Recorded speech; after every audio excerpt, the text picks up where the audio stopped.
এদিকে করবো, এটাই কেটে তোমরা দেখো, তাহলে দেখবা যে পয়েন্ট থেকে হর্ন শুরু এই পয়েন্টের নামে বডি।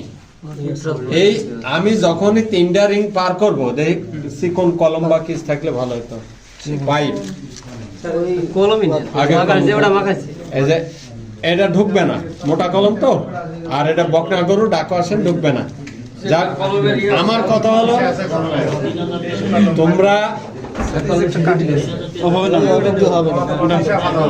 এই যে কাঠি যদি ঢোকায়, ধরো ফার্স্ট রিং গেল, যে সেকেন্ড রিং আর পাইপ ঢুকছে না, আর গুতাগুতি করার দরকার নেই, ওখানেই বীজ দিয়ে চলে আসবা।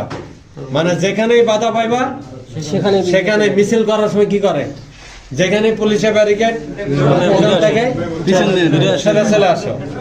এই ধরো মুখে ফার্স্ট রিং সব গরুরই যায়, ডাক ভালো থাকুক আর না থাকুক, ফার্স্ট রিং বীজ দিল।